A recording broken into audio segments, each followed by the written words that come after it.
All right, this is the last tutorial I'm going to do for exercise M2A2, and just reviewing things I went over in class briefly about components. Not a lot here. I think I started by mentioning the fact that there are basically two types of components in SketchUp. Ones that you made from 2D surfaces like these, and I'll make one out of this and show you the sequence to do that. And then 3D components like this truck here. So as you would guess, just because the way you might take a view, the truck, if you want to keep it in a certain position and see it from the front or the back, that makes more sense. A tree or a plant or a person, since when you move the camera around, you always want to see them in elevation anyway, in a projected view in perspective, 2D components can be really useful in a 3D program. And every software program that does 3D modeling has an option for a 2D face me or billboard type component or image. So I want to run through the process of how you create your own components. Before I do that, I just want to mention, I'm not going to spend a lot of time here, but this is 3D Warehouse. I mentioned it in class. Great resource within SketchUp for all kinds of components. So there are so many things on this website that you can get, and I just did a search for shade structure. So that canopy at the end in the park project, you can use one like this or this one. And there's just all kinds of different, some are good, some aren't so good, some are simple, some are complex. Here's a structure that's really kind of a wood frame pergola. And again, instead of, you can model this, we did that gazebo, I'm sure you can find a gazebo in here. And if you find something that works for what you're doing, don't bother wasting your time modeling it. Get it downloaded from 3D Warehouse. And you just do that by finding it, click on download, you choose the format. And then if you're in the browser like I am, it'll give you the option to open what you don't want to do. You really want to save the file. If you're doing this from within SketchUp, which I'll show you in a second, then you usually have the option to either download it to your hard drive or download it directly into the model. I'd still recommend downloading it to your hard drive just so that you start building a collection of these things. Again, for illustration purposes, if you're trying to model a specific unique design that you're creating, then you may have to build these things from scratch. But if you're trying to do conceptual drawings, quick graphics that kind of represent the character of what you want, but maybe not, at the conceptual level, not the finished design details. If you need a pergola, use one that you can find instead of taking the time to model it at that stage in the game. And that really can speed up your modeling process a lot. So let's go back here, drop back into SketchUp. Now, inside of SketchUp, if you want to do that, if you go to your view and toolbars all the way to the bottom, make sure you have warehouse checked. That's 3D Warehouse. And that toolbar looks like this right here. So this one is like Get Models. You click on that, and it pulls up a small window, a browser kind type window from within SketchUp, and you can do the same thing. Type for shade structures.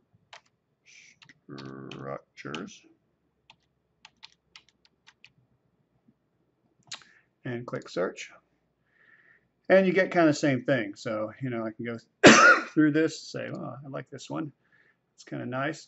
And then I have the option, as I said, when I click on this, it says, do you want to load this in? And for the sake of demonstration, I'll do this.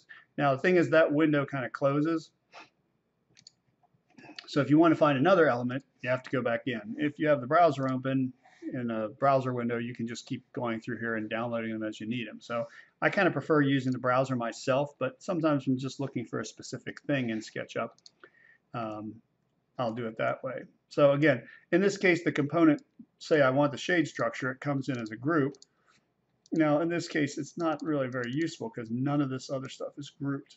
I mean, it's useful, but it's not really well done. If you're going to make components, these things, in other words, I can see here, there's maybe that's a component, that's reused, that isn't. So this, to me, so that's a component, they're 12. They made this basic component, but they should have made this column a component. They should have made these pieces part of that component, made this a component, which it isn't, it's just surfaces, and then repeated that, and then made this as a unique object. But you can still come in here, hopefully, and even these trees, they're not components, they're just so.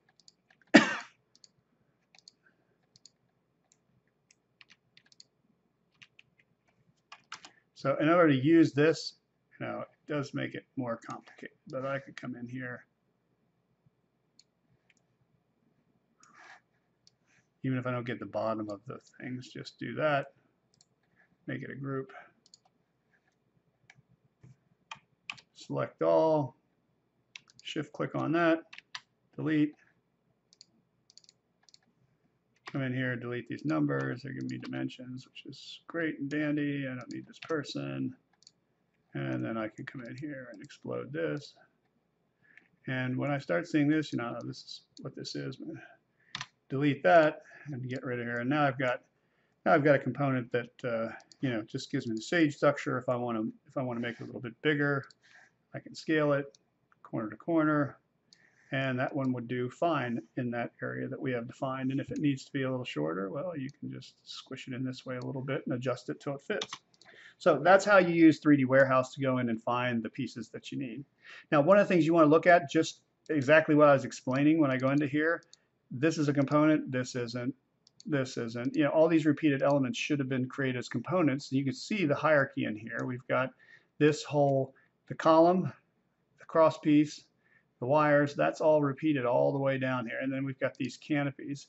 So you could create this as a component, and this, you could copy that, rotate it 180 degrees, put this in there, make that a component. So now you repeat this, this, this, and then you could create this as a component, repeat it over here, make that a component, and then repeat that 3 times. So that's kind of the hierarchy you want to look for in a good design, well-designed component. Like this truck, if I open it up, it actually has half the truck as a component.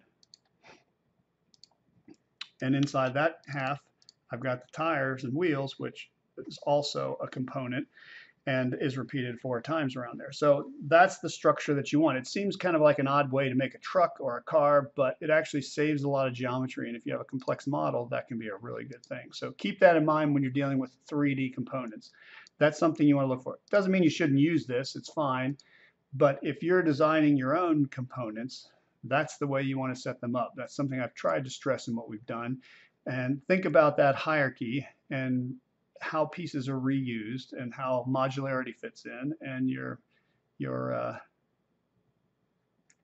components will work much more efficiently and your models will be much smaller. Okay, so let's talk about the 2D components. These Face Me 2D components are actually really a useful part. I think I mentioned in class I saw a comment somebody had on someone's posting of a 2D tree and saying, hey, you know, this is 3D Warehouse, why post a 2D tree? Well, 2D trees as Face Me components are really useful. They're very light in terms of their geometry, and from taking eye-level views, you know, they look exactly the same. You know, this column structure, you move around it, it changes, but something like the truck also kind of changes. We don't always see the truck in elevation because we see the other tires and so forth in this view. But a plant always looks basically the same. So what we can do to create this is, once we've created this, we can triple click on it, say Make Component. We're going to choose Always Face Camera, and then set the component axis right at the center. And basically I'm clicking 3 times and clicking Create. So now that component moves around. As I rotate my view, it always faces the camera and always looks like a tree in elevation, which is what a tree looks like. Now, how do you exactly create that, however? Well, you create that, this is a really important thing, you create that by making a plane, a vertical plane on the red axis. You don't want to do it on the green axis, and I'll demonstrate why in a second. But this, if you're creating a 2D Face Me component, person, a tree, shrub, any plant, whatever it might be, you want to create this plane on the red axis. Now, you can do that pretty easily with the rectangle tool. If you move your elevation, your eye level up, you can click on that line and it'll let you draw a plane right up in space. If you try and do it from this view, it will always go flat. But if you turn it around so you can see the horizon line low, it'll let you draw it right up into 3D space or into vertical space. Then what we're going to do is import an image. And I'm going to find my documents. Classes 251, SketchUp, Waterfront Park, Model, Components, and I have to change my file type to image types. And I've got a tree here with no background. Now in this case, we don't want to use images as an image because it will come in on its own as its own group. We want to put it on that surface I just drew, so we're going to use as texture. So make sure you choose that center option, use as texture. And then I can just come in here and don't worry about where the tree or the image is. Click here and then it will let me stretch that up right there. So if this surface is bigger, it will start repeating the image on both sides. Now I'm just going to use the move tool, hit escape, grab this side and move it into there, grab this side, move it down to there. Now, because of the transparency, and that's basically a PNG file with transparency, and I don't have that open in Photoshop, but I'll launch Photoshop before I close this tutorial out and show you. You want to create an image with transparent background, and so you'd think you could just double click on this, shift click to deselect the center, right click and choose hide. And that looks fantastic. Well, not from the back, but we'll get to that. Looks great, except when we turn the shadows on. Okay, it's casting a square shadow of the original box that was, or surface that defined it. So that really isn't going to work for us. So what we need to do is, I'm going to undo that.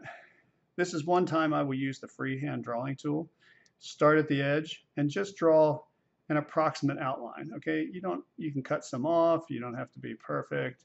If your wrist gets tired and you're like, I can't do anymore, just go out to the edge and stop it, and then come back in here and okay, when you hit that, just come on down. All we're doing is creating a rough approximation of the edge of this that will be good for the shadow, because the transparency will make it, we won't be able to see these edges.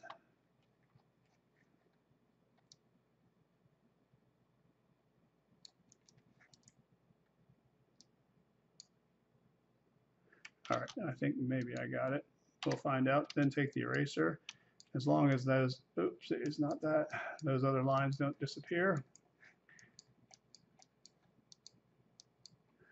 Okay, get those extra lines. Now we'll double click, shift click, put your cursor right over that line and say hide.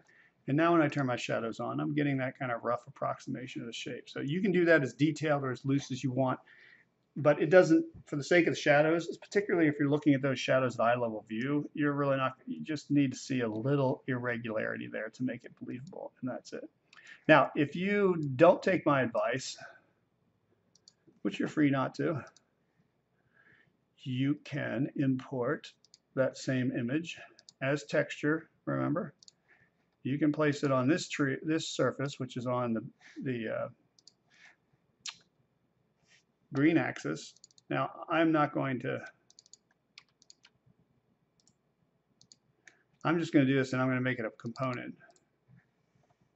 And remember, I checked always face camera, shadows facing sun, set component axes right in the center.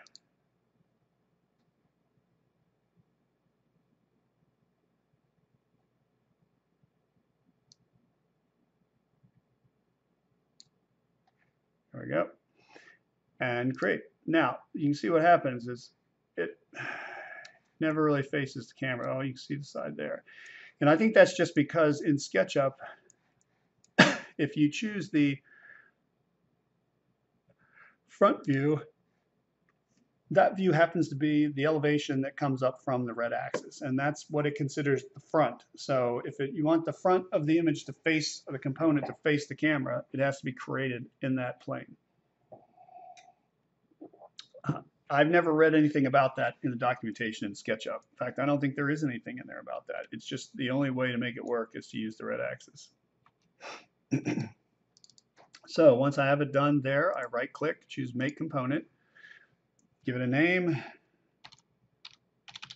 Tree 2, whatever you want to call it, face the camera, shadows face the sun, set component axes, get it to the center, go red, green, and then I always make sure replace selection with component is checked. So otherwise it'll create the component added to the model, but this will still just be a surface with the tree image on it.